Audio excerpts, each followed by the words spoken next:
Hello students, I am your SSC teacher Mrs. Manju Sharma, and today we will start our new chapter number 6 of class 8th, Colonialism and the City. In previous chapter we have seen how the life and culture of the rural areas and the tribal areas underwent in large scale changes. Let us now see how the urban centers of those times also saw a sea change in the architectural, economic, and cultural fronts. In this chapter, we will see how there was not just territorial annexation but even cultural invasion on the Indian lifestyles. These changes were, however, not uniform all across India. These changes were varied and dependent on the type of existing township. First, we will know about cities under the colonial rule. The growth and collapse of dwelling cities was largely affected by the coming of the colonial forces. They brought in their own culture and social lifestyle into areas under their rule, while some existing lost their sheen and glory due to parallel trade centers developed elsewhere. There were others which mushroomed from small villages clusters into major towns and trading centers. For example, the town of Surat lost out of the flourishing Bombay as there was large scale shift to industrial units. The cause of these decline was the declining demand for traditional goods produced here and rising demand for others elsewhere. This is often known as deurbanization.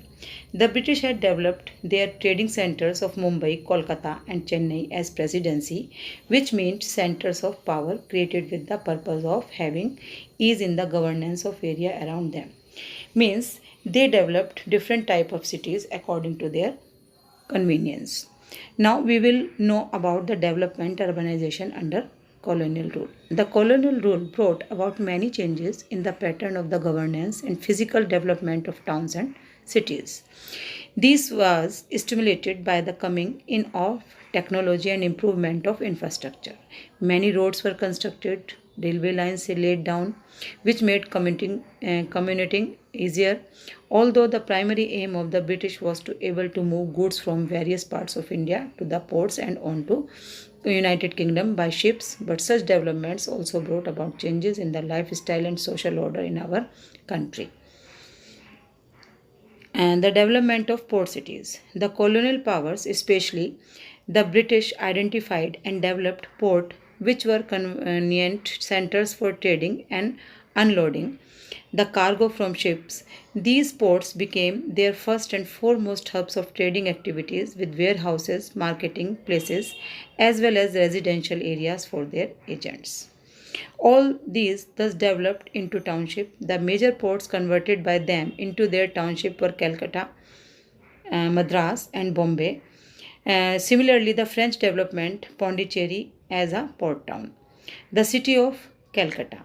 Fort William, a famous landmark at Calcutta, was created by the British to fortify their possessions there. This was turned into the capital of British India and remained so till 1911, after which the capital was shifted to Delhi. The Victoria Memorial, the bridge over River Hooghly, famously known as Howrah Bridge, and establishing the road tram system are symbols of technology and architecture. The next example is the city of Madras. The British set foot on this port city and constructed the Fort St. George to safeguard their trading center there. The building inside the fort have been in use as their state legislative assembly, and the other buildings of Madras are Santham Cathedral, Basilica, the Madras High Court and railway station, which are even today prominent landmarks of Chennai with their distinct architecture. Next example is the city of Bombay. Now rechristened as Mumbai, this city was a major hub of trading activity during the British rule. In fact, the growth of this city led to the downfall of Surat as many cotton textile industries shifted from there to the enhanced opportunity of trade created here by the British and other European traders. Other developments is postal system.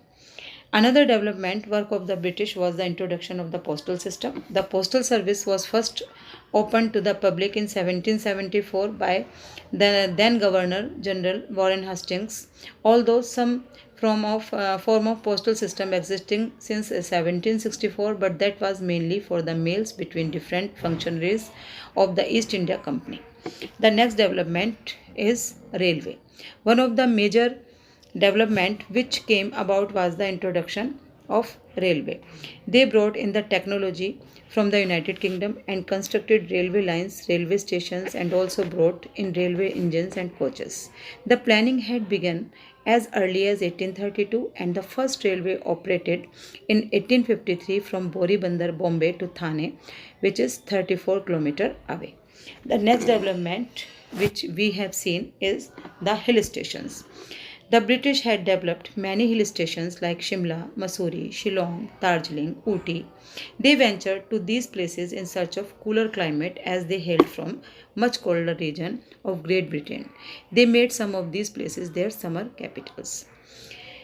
Apart from these development, they create some civic agencies.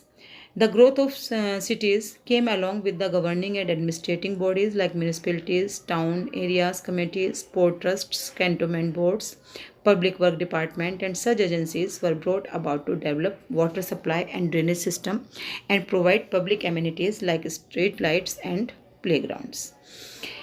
And police and law enforcement, the system in British colonial ruler also brought about legislation for governance of the population living in the areas under their control. They drew up the Indian Penal Code in 1860, which laid down the rules and regulations regarding crime and punishment to be enforced in the entire country. This was to bring uniformity in the judicial system, which had been different for different rulers and princely states. They brought in a strong police force as they desired to retain control and dominance over the Indian masses.